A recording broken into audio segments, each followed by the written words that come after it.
Greetings across whatever you listen to podcasts on. This is the Silent Film Music Podcast with Ben Modell.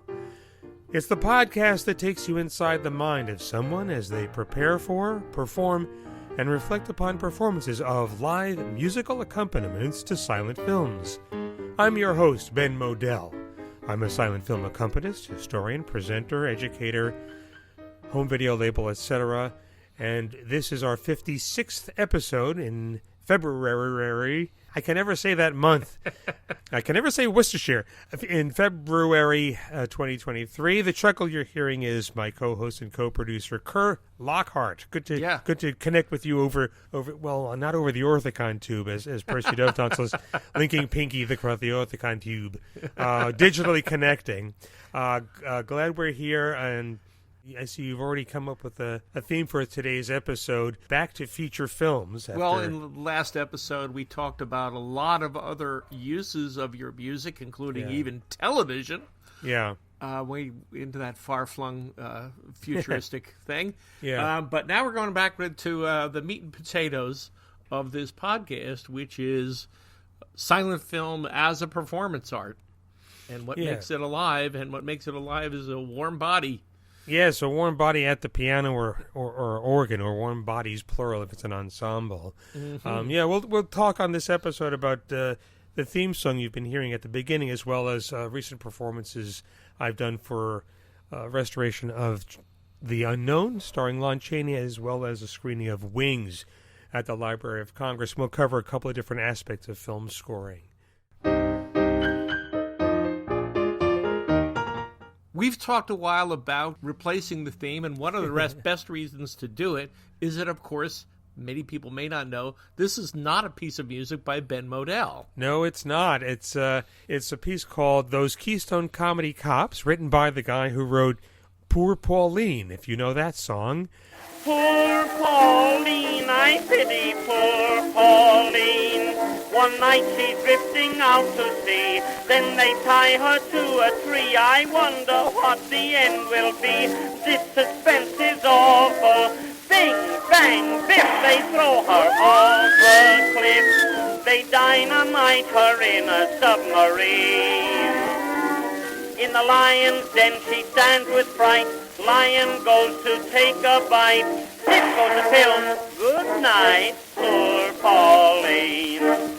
It may be one of the earliest examples of sheet music composed, maybe not to deliberately promote it. I don't think Sennett hired this person, but the Keystone films were so darn popular that it elicited a popular song, the way in a year or so later, there were so many popular songs written, those Charlie Chaplin feet, the Chaplin glide, and whatnot. Those Charlie Chaplin feet, those funny Chaplin feet, when he comes down the street, he makes the cops flop. They chase him round the town, and auto knocks him down. Poor Charlie, 20 times a day they spill him, but they never kill him like... Sure, catching on to popular trends, they did that a lot. They write a song about an Oldsmobile that Oldsmobile didn't pay for. Right, exactly. It's just such a popular thing. A song was made out of it. And Poor Pauline, of course, is a song about the perils of Pauline, which really was popular in 1913 and 1914. I came into the copy of this sheet music many years ago. Ron Magliozzi at the Museum of Modern Art, one of the many things he's interested in is the use of popular song and popular music used in the promotion of motion pictures. And he was working on a project acquiring and collecting a large number of songs composed and published during the silent film era. Not just things like Charmaine and Diane that were written by Erna Rappe deliberately as commercials for movies that were out, or sort of playing off the popularity of a film like Seventh Heaven or Lilac Time to sell sheet music, but just the phenomenon of going to the movies. And there was a CD that Ron was involved with producing that was called Let's Go Into a Picture Show. But there are many, many recording cylinders and shellac 78s of these popular songs. And so Ron gave me a stack of some of this music, and one of the pieces I kind of liked was Those Keystone Comedy Cops. And for reasons I no longer remember, and it may have just been because I needed a new theme song how many years ago for the podcast, I recorded that So that's what you've been hearing all this time. It does sound like a little bit of an elbows-out silent movie piano piece, and that's probably why I thought it was okay or close enough. But I think what Kerr's alluding to is the fact that he and I have been talking about something that's a little bit more appropriate and also composed by me, something that welcomes you into the world of this. And I have an idea for something. I just haven't had a chance to record it. It's a theme that I had stuck in my head, but can never get out of my hands for a show. And when I began doing live stream shows for the Cinema Arts Center, I didn't want to play the silent comedy watch party theme, and I managed to squeeze this waltz that I had in the back of my head out. And I've been using it for those shows every other month, and so I think it might be a good fit. And I think that it will more generally reflect the kind of silent film that we talk about. We don't actually talk a lot about slapstick. There was a while we went on to a run of Keaton and Chaplin chat. Yeah. But generally, we're not talking about the latest Billy Bevan discovery or Lloyd Hamilton film. Yeah.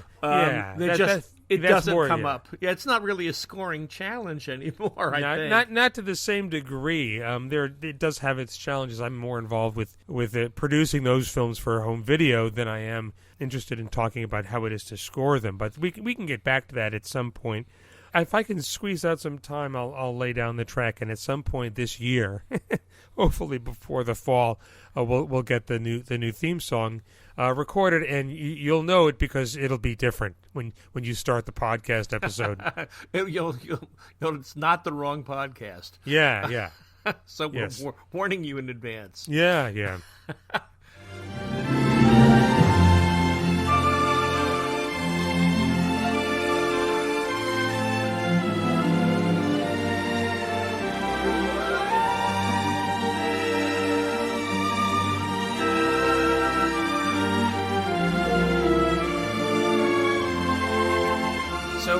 Played for a highly anticipated restoration at the Museum of Modern Art. The fairly well-known late Lon Chaney film, The Unknown.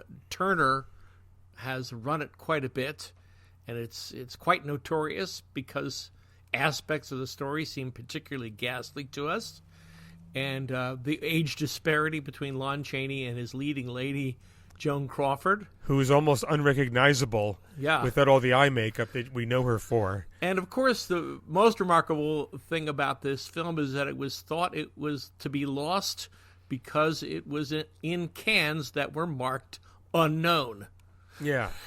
And people thought this was just a random film that couldn't be identified, but The Unknown is the title of the film. Right. So the word l'inconnu in French is how it was discovered in the French Cinematheque.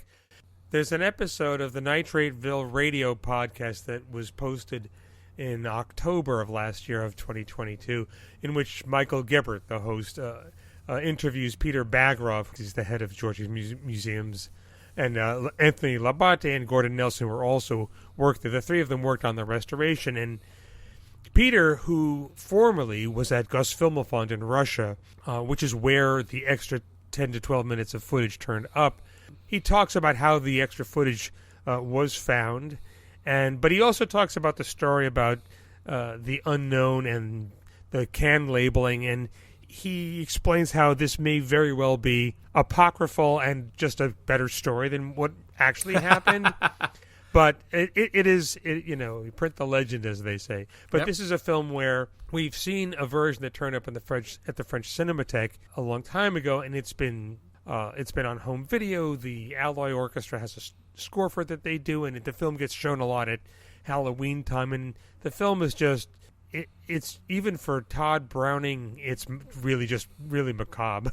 And the extra footage that turned up, it's one of these stories that happens where, the story with the extra footage from the pre-code film Babyface, and the way that a new version of The Blacksmith with Buster Keaton turned up.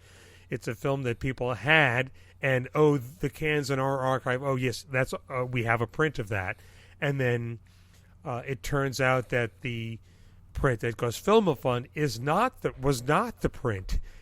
You know, it was not a copy of the French material. It was yet another version that had made its way to. It had Czech titles and then wound up in Filmofund, which had more footage. There's an opening scene that nobody has seen before. There's a lot of extra shots that were put back in. So in the way that Metropolis, in its most recent restoration, suddenly has a lot more emotional weight and doesn't seem quite as sterile and mechanical, the same is the case for The Unknown. There are more reaction shots, or the reaction shots are longer. There's more business with whoever the leg double is with for Lon Chaney.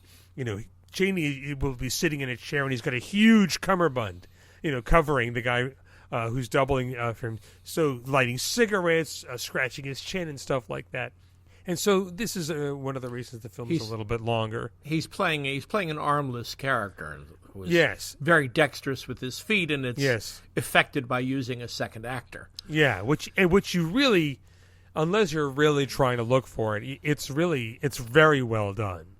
It is a very good effect. The film is, you know, the trick for me, and this is one of these things where there's my impression watching the film, because I did get a chance to preview a screener, and then there's a reaction I'll have while watching it myself, and then I also have to imagine that it may have a different reaction in a theater with an audience. There is just something about the element of the show itself that a film takes on a different emotional status.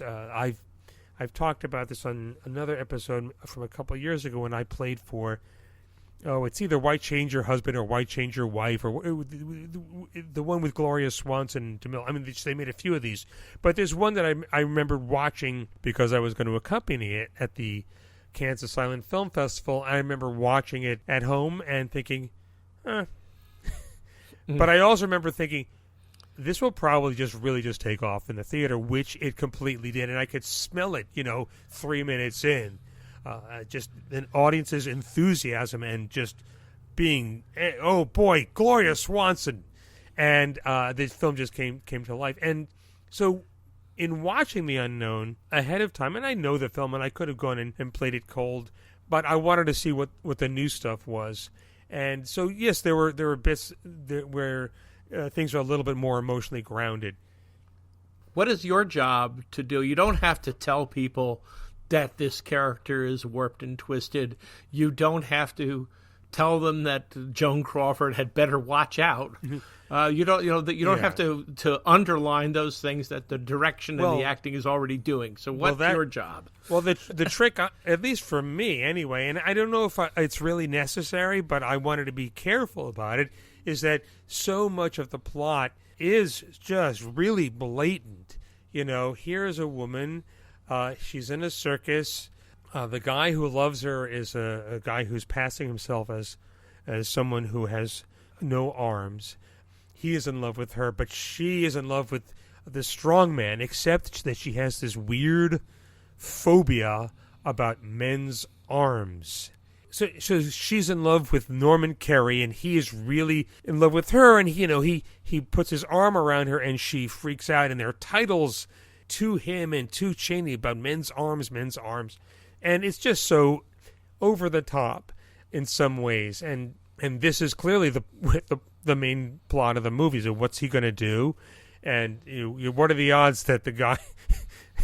Anyway, it's. My concern is we're that tiptoeing around a reveal, right? And I'm not going to give it away. Yeah. But I remember Lee Irwin telling me about playing for a show of The Last Command with Emil Jannings and Evelyn Brent. And William Powell, of course, is also in this picture, as is Fritz Feld. Although you don't really recognize him, and he doesn't do. Not very effective in silent movies. If it's the same Fritz Feld, anyway. But but Lee said that there was this show, and Evelyn Brent's character and Emil Jannings' character kind of fall for one another. It simmers slowly and then kind of happens, where there's this there is this declaration of love at one point in the film. And there is a big age difference between Emil Jannings, who's an older gentleman with the white hair and a beard, and he's a Russian general, and she's this young Russian revolutionary. And, when they embrace and have this romantic moment, Lee said people were giggling. And so what his point in telling me about this was to find a way musically to help the moment land better by, I think, maybe holding back instead of leaning into a big romantic swell, because that might make it seem sillier, is to pull back. So this is something I try to do, and it's something I went into the show knowing I have this technique should I need it, but I will also listen to the audience. And there are a couple of moments where there's inadvertent laughter. There's nothing you can do about it, whether it's a title card or a moment where Chaney is sitting there scratching his chin with his foot, pondering something, and it looks a little silly. But luckily, the audience was absolutely on the ride with it, so that certainly helped. But there were still a few places where I really held back and either held single notes or slowed down and tried to remind myself, Ben, you're not being paid by the note. Because the brilliance of Lon Chaney is that while he does have this penchant for playing tortured souls, often who have some physical challenge, his chops as an actor are amazing, and it's something you can see in his earlier films that I've released on the DVD and Blu-ray sets that John Marsalis has produced and scored, where it's almost like Chaney is in another, not in another movie, but it's like when you see James Dean in Rebel Without a Cause against all the other actors who are, studio system actors and contract player actors, and James Dean, and the same thing with Brando, against some of these other people that they're from another universe, or almost the way Valentino in Four Horsemen just seems like he's like 30 years of acting skill ahead of where everybody else is. Yeah, so, they're in another idiom. I think of early Louis Armstrong I find hard to listen to because he's swinging like crazy, and the rhythm section has not learned how to play like Louis Armstrong yet. Right, they haven't caught up. Yeah, right. He's already somewhere else. So Chaney's performance is so compelling and dynamic, and I think that in the flow of the show itself and the collective fandom and connection that the audience has with it definitely goes over. And it's a film that people just love this film, as weird and bizarre as it can come off on the surface, and perhaps watching it in your lap, it doesn't land the same way. But I did make sure I tried to hold back as much as I could in some places. And of course, toward the end, the thing with the strongman stunt with the two horses, which I'm not going to tell you what happens. But there are horses on a treadmill, and it's and he's holding them. And it's, I remember thinking that Ken Winokur from the Alloy Orchestra said to me was, when they look for a film to score, they always try to find a movie where there's one moment where they can just wail on that rack of junk that they have. And I thought, well, yeah, clearly, Reel 6 or whatever it is of the unknown is exactly where that is. But so, I mean, without the picture to play it against, it's hard to really tell. But what we'll listen to now is a few minutes of my live performed score for The Unknown during a segment where I may have been holding back a little bit musically in a moment where one might lean in to a romantic moment, so that instead of leaning in, by holding back a little bit, it draws the audience's attention up into the performance, up into the world of the film. I've recorded this with my Zoom H2N using its mid-side settings so that there's a microphone pointing straight and then two pointing to the left and right, and it's close mic'd right behind the music rack. Just for you audiophiles in your hi-fi unit want to know how I recorded it.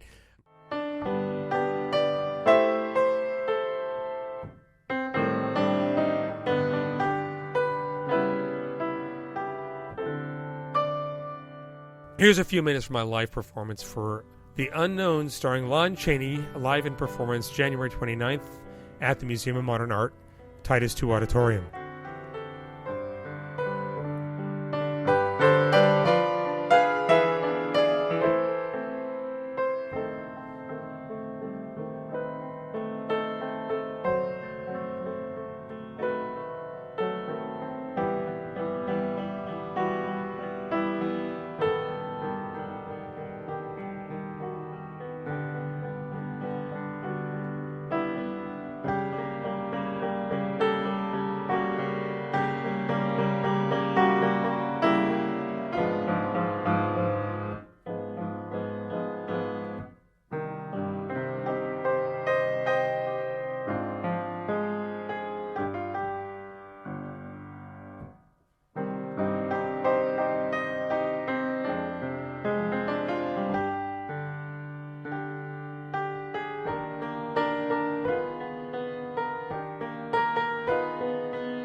Live in performance at the Museum of Modern Art's Titus II Theater on what I believe is a Steinway S small grand piano. Yours truly accompanying The Unknown, starring Lon Chaney and directed by Todd Browning.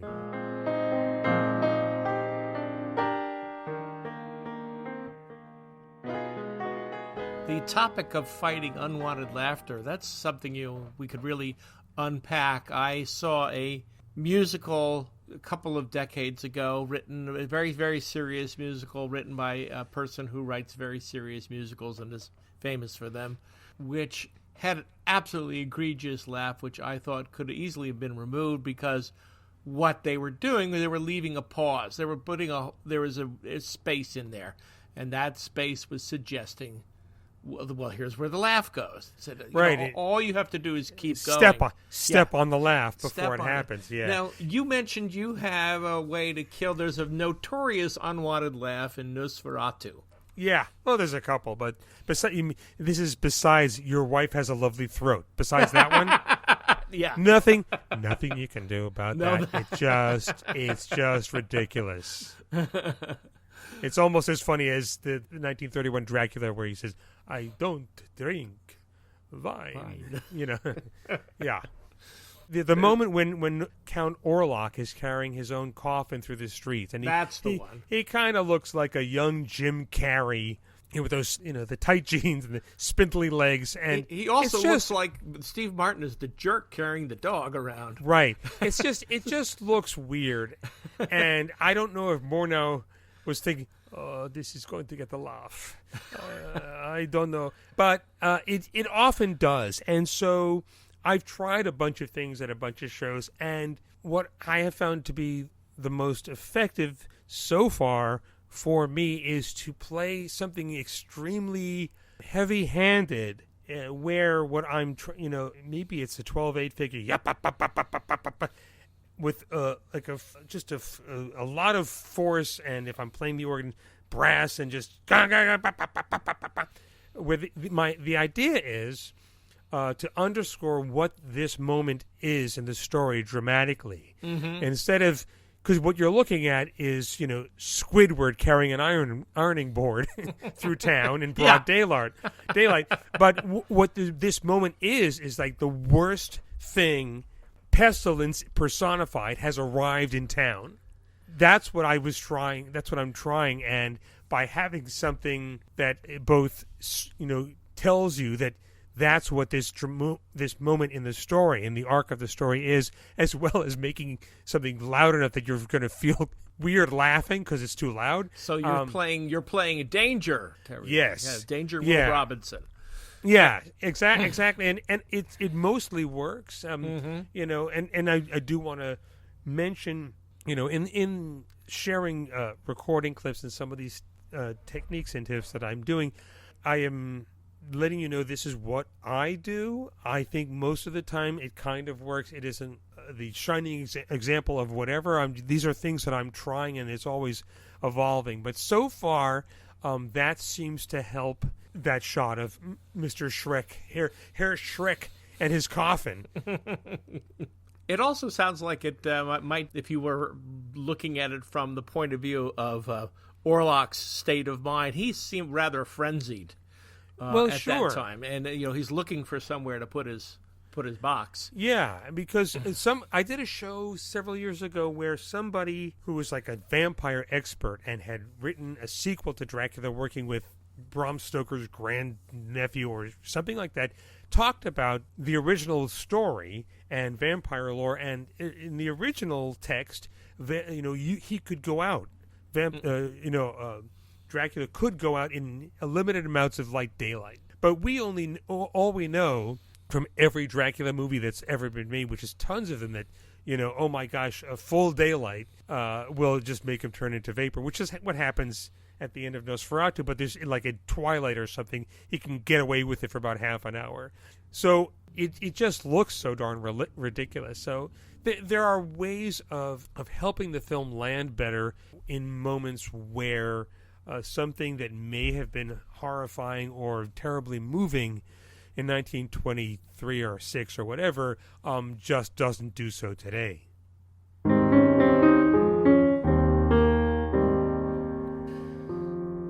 So Fantagraphics has announced a July pub date for July 2023.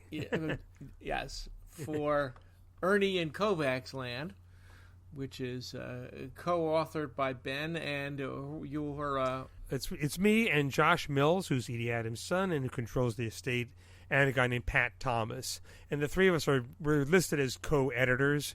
And the book contains many manuscripts, things Ernie wrote that never got published, things Ernie wrote that got published posthumously in gentlemen's magazines, including some excerpts from a book called Please Excusa de Pencil, a couple of pages of the script Ernie wrote for the Eugene movie he was hoping to make, and as well as rare images and documents that because Edie saved absolutely everything. So a ton of stuff had gotten scanned, thrown at a graphics person at Fantagraphics, and it was all kind of boiled down. So I wrote the annotations for all of the images, which was more than just a simple attribution of, this magazine, this page number, this year, but just for context. And so there's like several pages at the back of the book explaining what you're looking at, so that you know what you're looking at. So this is something that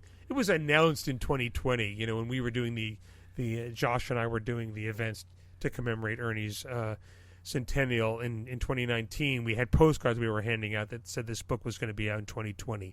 Well, it's actually coming out now, and I got word that it's at the printers and it'll be out in July. So we've talked about Kovacs' use of music on episodes of this podcast last year as a way to plug it when we thought it was going to be out late last year. But now that I know it's pretty much definitely happening, we'll come back, because there's a lot to talk about as far as Ernie's use of music, his unusual choices in music. Well, it's interesting. We talked about how he seemed to have acquired an interest and a knowledge of classical music, possibly through Edie. Oh, mainly through Edie Adams, yeah. Mm-hmm. And, of course, comedians always use high culture to indicate status and gentility and the polite world that you're going to comment on or disrupt. And we're talking about in this case, we're focusing on a commercial he made. Yeah. And he made the most elaborate Dutch Masters commercials. Some of them, I think, for single use, weren't they? It would just be in the special and never be seen again. Well, he actually got to make the commercials for his crazy bizarro panel quiz show called Take a Good Look, mm-hmm. which was on the air from the fall of 59 until the very beginning of 61. It was canceled in the middle of the second season. But this is the era when the sponsor bought the airtime. And then as long as the product sold, they were happy. So Take a Good Look was not a ratings winner, nor were the ABC specials that followed it. Ernie was stuck in the bargain basement slot of 10:30 on Thursday nights following The Untouchables. And Ernie never smoked Dutch Master cigars. They were cheap cigars. But they were the sponsors. And like many things that Ernie was involved with, the answer was, I'll do it, but you have to let me do it my way. And wanted to make the commercials. And these are full, I want to say they're 90-second spots. Mm-hmm. They are slow and steady, like a lot of comedy routines you see in not only Kovacs, but in Blake Edwards films. They just take their time.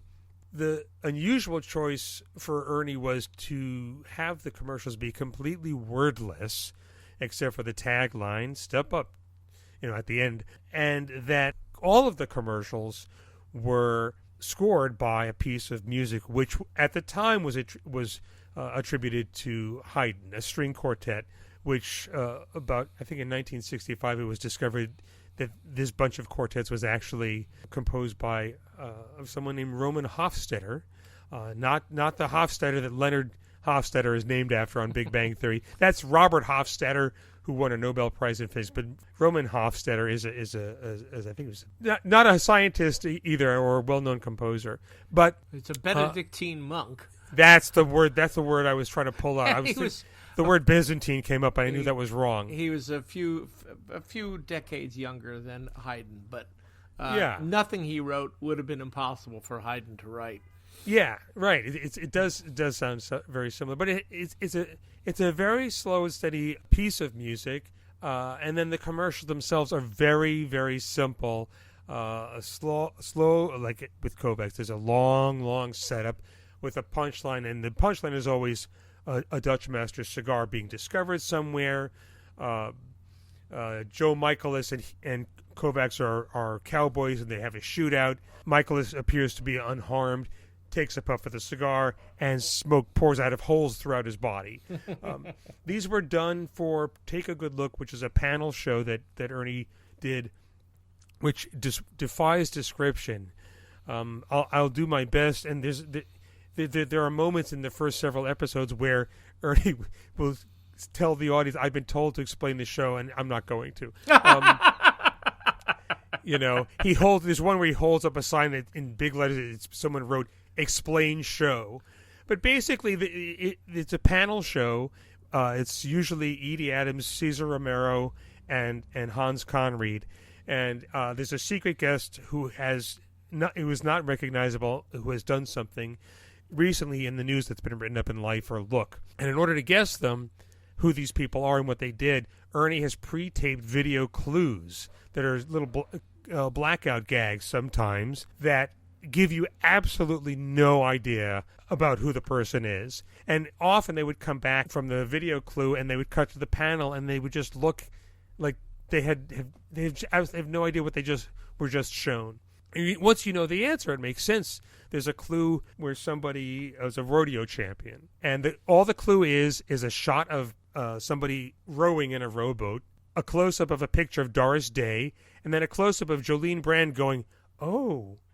And unless you find out later, oh, it's a rodeo, it makes no sense. But anyway, these commercials were made by Ernie working with the director Barry Shear, who was his collaborative creator for a number of years. And, I mean, they ran them during the episodes of Take a Good Look. You hear the audience laughter. And then so these were then repurposed for the ABC specials that Ernie made in 1961, shown without, of course, the audience laughter. And there's one called Haydn that won a Clio the first year the Clios were given out. And the Clio was the Oscar for commercials.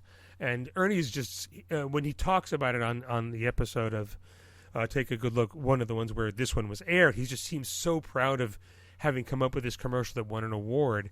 We should probably, let's play a little bit of the piece. It may be familiar to people.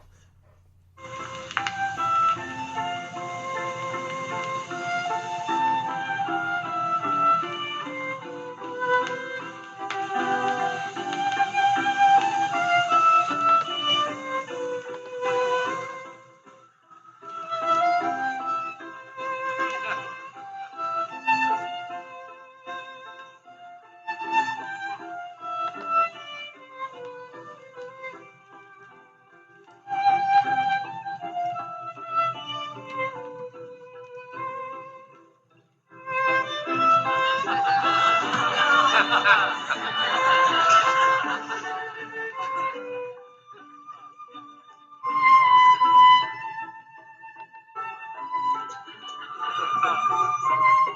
time, step up to finer smoking pleasure with Dutch Masters, the fine cigar.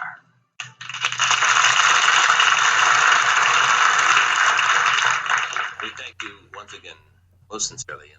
So that's the piece by Hofstetter / Haydn that Ernie chose. And it's an unusual choice to do this long, slow and steady piece of music as a commercial for cigars. But Consolidated Cigar was happy because they sold cigars, so they kept Ernie on the air as long as it didn't even matter that the ratings were terrible. Because, you watch The Untouchables and then Ernie Kovacs and his surreal video art comes on and, okay, time for bed. Unless you were, pardon my name dropping this, but I met Alice Cooper at a taping of the old Leonard Lopate show on the NPR affiliate here in New York City. He was plugging something, and I was coming on next to talk about the first Ernie Kovacs TV show DVD set that we put together. And once he heard I was involved with Kovacs, his eyes lit up. He said, "Oh my gosh! Every Thursday in our house, everything stopped." And we all gathered around the TV to watch Ernie Kovacs. But so it's an unusual choice of music. And in this particular commercial called Haydn, the string quartet that is shown, they're not just four gentlemen with instruments who are sawing away. If you watch them, they are musicians, and they are playing something awfully close to the recording, which I think is fascinating, meaning they must have had playback on set, so that when we pan from Ernie out in the audience, all the way slowly over to the right to find the string quartet, all four of them puffing on Dutch Master cigars, they are in sync with the recording, and that kind of attention to detail is fascinating. Yet you were not able to include that musical highlight in your Ernie Kovacs CD compilation.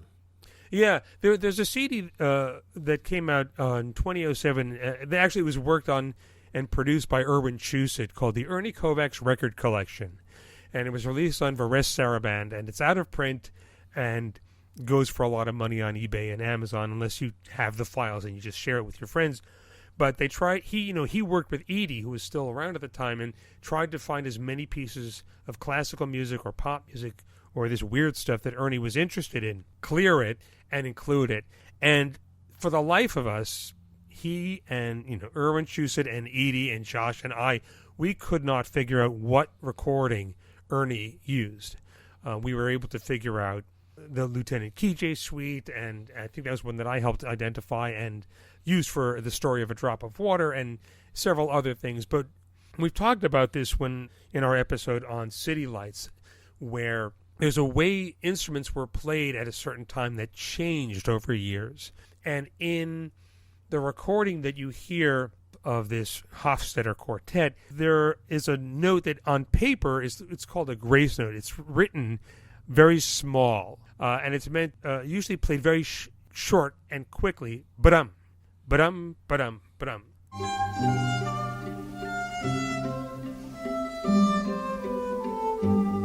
They used to be played given a full weight. So when you hear most recordings of this quartet, that's the way that figure is played. But the way it is in this recording that Ernie used sounds a little different.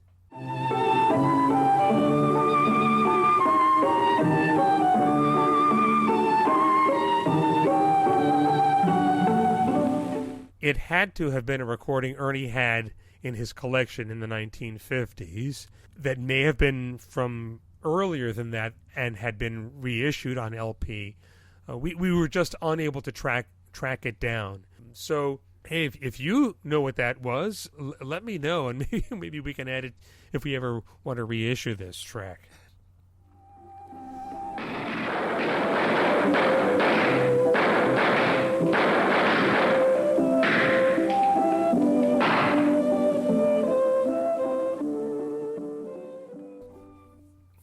All right, after that diversion, we're going right back to 1927 again.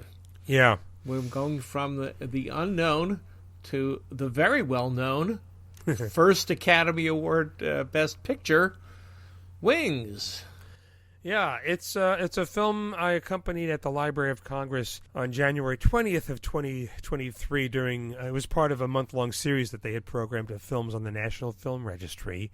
Some weeks prior, I had accompanied the big parade at the Barrymore Film Center, another huge World War I picture with lots of big battles in it. And one of the things that occurred to me in playing for Wings, having played for that and the big parade the month before, and being very, frustrated with the way the score went, which is something that happens often with me. It goes fine for the audience, but there's just something about it that doesn't feel right. And I realized that the way the battle scenes play out on screen is a different use of the cinematic language of silent film, in that it's almost like a reversion to the way films were made in 1914-15, when you would have a title card that tells you what's going to happen, and then we cut to it happening, and it will feel redundant. And the difference is with these battle scenes in Big Parade and Wings and maybe others,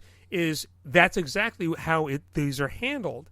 But I think it's because it's harder to tell what's going on. They'll say, this happens, and then this guy cuts off the other guy to save his friend. And then we see shots of planes flying through the air and people gritting their teeth, and a wide shot, and then a shot of the machine guns, and then more planes swirling.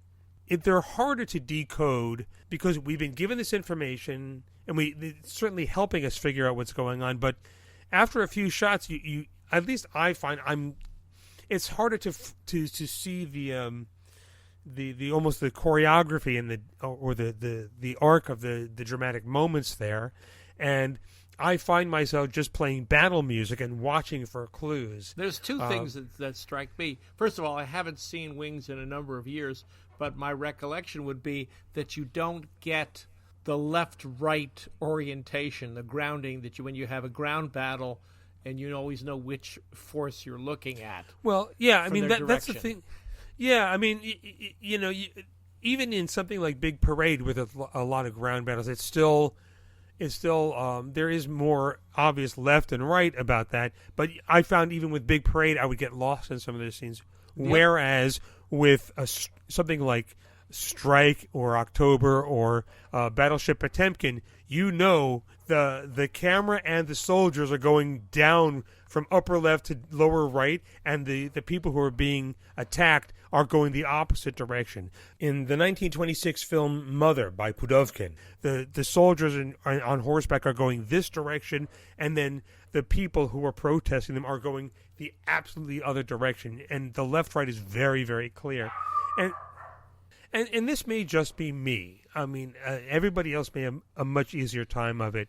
But as someone who's crafting underscore, it's a little harder for me to see what goes with what. What I realize is that going forward, if I play for a film with battles like that, I've got to watch them ahead of time and jot down shot by shot what's happening, so that I know on paper and have notes in front of me the dramatic action of all of it, so I can better underscore it. Right. And the aerial battles you're going to lack expressive facial close-ups. Right. So they're usually stuck behind goggles. So who's that? Right.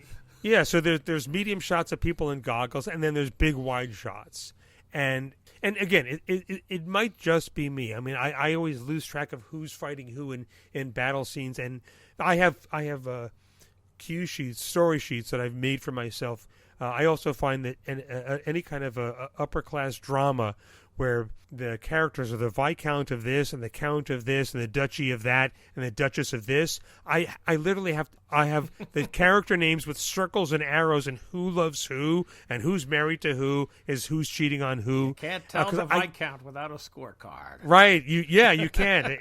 I can't anyway. And so that's a sort of I don't know if dyslexia isn't the right word, but I just can't keep track of everybody.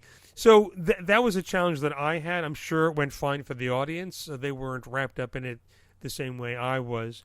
So what we'll hear now is a few minutes of my score, not for that. This is actually the tail tail end of the film, and you'll hear from the music. It's the end of a big battle. This is the moment where I don't want to give too much away, but I'll just say that there are two planes flying. One of them shoots the other one, and it crashes, and then it gets very somber. And I'm only including this because it shows you the range of the amount of power you can get out of a theater pipe organ, and also the level of subtlety that you can also get, especially if you have to shift quickly from an aerial battle to a somber and sad moment.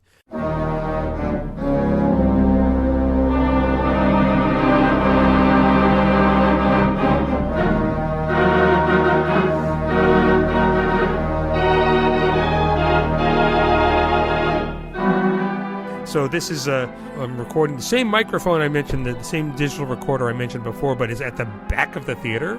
I'm playing the Walker Digital Wurlitzer at the Library of Congress Packard Campus Theater in Culpeper, Virginia for Wings.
A scene between Richard Arlen and Charles Buddy Rogers toward the end of Wings, released in 1927 and directed by William Wellman.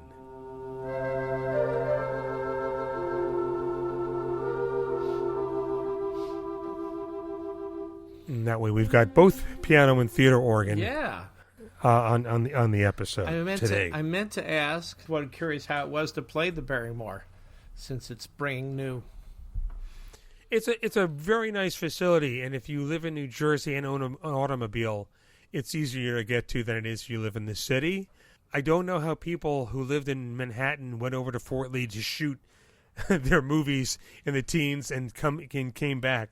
But they went on the ferry. The ferry, which doesn't exist anymore. so it's the dollar van going across the GWB or something like that. But it is a beautiful facility. There's a wonderful gallery exhibit of the Barrymore family. There is the theater itself is really beautiful. It has an orchestra pit, so that if they want to show something with an orchestra, it can be. There is an electronic Allen theater organ in it. The projection there is they can do 16, 35, 70, and digital, I think, all the way up to 4K. And so what was shown, the screening of Big Parade was a DCP, I believe, from George Eastman Museum, who's done the restoration on it, and it looked amazing. If you're in northern New Jersey and can get to Fort Lee, absolutely go to their website and see. They've got some great stuff set up. Nelson Page is, among other things, there is programming the films, and they've got a lot of great stuff coming up, and it's really an optimal place to watch motion pictures. Nelson is terrific, and also a lot of the fact of the existence of the theater is due to a man named Tom Myers. Yes, Tom Myers, absolutely. It was a big initiative of his as well, and a big part of there's a big push to bring film production back to New Jersey. I remember at the groundbreaking ceremony for the Barrymore Center that I went to, it was mentioned that the previous governor would not give production companies tax incentives to film there or set up production offices. That has changed. So, you don't have to set up shop in Astoria or the Bronx, but they're really trying to, because Fort Lee was such a huge production hub, and it certainly could be done again. So, and again, this is something that, having known Nelson for a long time, and he used to own a number of theaters, not anymore, but if you went to a theater that Nelson ran or owned, there was a theater organ in it, and it was important to him that people hear that sound, which I think is correct. People should hear the theater organ, so there is an instrument.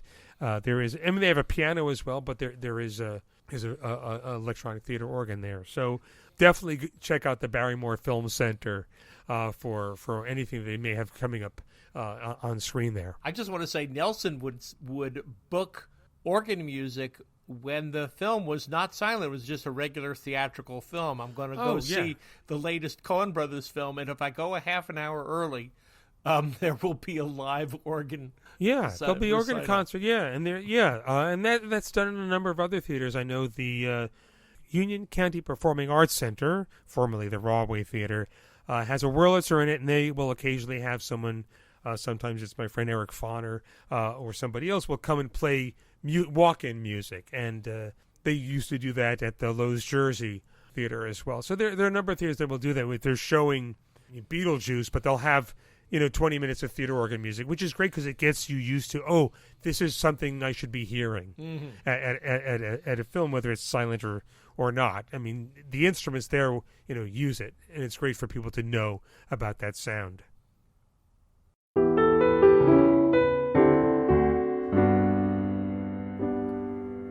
I'm looking forward to seeing friends and fans in Topeka for the Kansas Silent Film Festival. I've been invited back to play for a few things there. It's a fun show. It's free. If you're in driving distance of Topeka, Kansas, go to the website for the Kansas Silent Film Festival and take a look at their lineup. They are showing films that were released in 1923, 100 years ago. And what's nice about that is there are at least 3 things on the program that they've gotten from Undercrank Productions. They are showing Bellboy 13 with Douglas MacLean, which I think I might have recommended. They are going to show Miles of Smiles with Baby Peggy, a restoration by the Museum of Modern Art, but it's on my Baby Peggy DVD. And they are, their special guest this year is Laura Gabrielle, who will be talking about her book about Marion Davies, Captain of Her Soul, and we'll be introducing Little Old New York, a 1923 Marion Davies picture, which I think Ed LaRusso kickstarted that one, and I released it and scored it. And it's been on Turner Classic Movies. By the way, my microphone is sitting on her book right now. Oh, okay. Because I have to lift my mic to get it closer to my mouth. Yeah. Laura's book is excellent. It's a great read. It's an easy read. It's deeply well researched, and it does a great job of debunking the baloney myths we've all, through conflation over the years, come to believe are the truths about Marion Davies and are completely not. So if you're interested in finding out what an important performer, actor, philanthropist, etc., that Marion Davies was, definitely check out Captain of Her Soul, The Life of Marion Davies by Laura Gabrielle. I am recording scores this month for a Rin Tin Tin silent film, as well as the second of the 2 Tom Mix films that we've restored. We're just getting the final restoration files in from Katie Pratt, who's done an amazing job cleaning these Tom Mix films up, and they'll be out sometime in the spring. And the 2 Tom Mix films on the DVD will be on TCM at some point later in the year. And I will be popping up at a variety of different venues, including the Silent Clowns film series, where we are performing our shows every other month at the Library for the Performing Arts, at Lincoln Center, and at the Cobble Hill Cinemas in Brooklyn. Oh. All on alternating months. We are not back to every month at the library, although we will be in the fall. And to make up the gap, we've worked out something where we've rented the Cobble Hill Cinema, and I have thought for years that Brooklyn fans of silent film and classic film should not have to schlep into Manhattan to see something, and silent film certainly should be done more often. There was a series run at the Brooklyn Public Library by Ken Gordon for a long time. I don't know if they've restarted it or not, but we're doing our part, and we'll be showing a Keaton film in March and a Lloyd film in May at the Cobble Hill Cinemas. And this silent comedy watch party marches on every single month with our 3rd anniversary show coming up in March. But bottom line, go to silentfilmmusic.com. Sign up for my email lists. As a friend of mine once said to me a week ago, I missed your reminder on Facebook. And I said, are you on my email list? She said, no. Okay, well, that's why. Facebook clearly does not have any idea what you really want to go say or want to remember. So go get on my email list. Go to silentfilmmusic.com, where you can find out where I'm playing, what I'm playing for, and get on my email list. And when you sign up, when you click on that confirmation link, you'll be taken to a hidden page on my website, and you'll get to watch a rare comedy short from my collection. Well, that's episode 56. I want to thank you, Kerr, for producing these shows. You know, folks, Kerr came along a bunch of years ago and with an interest in helping out on the show. And I think that for those of you who enjoy the show, you owe a huge debt of gratitude to Kerr's determination in scheduling and production. Because if you've listened to the podcast for a long time, you know when it's just me, I get a couple episodes out a year. So thanks for all you do, Kerr.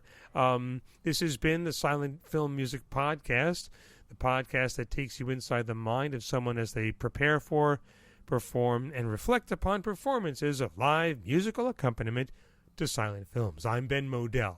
I'm a silent film historian, accompanist, composer, educator, home video label, piano tuner, etc., joined as always by my co-host, co-producer, my friend Kerr Lockhart. Kerr, thanks so much. It's always fun. Yeah, and as Kerr says all the time, make sure to go to your podcast platform and give us a rating. It helps goose that algorithm to recommend this show to other people.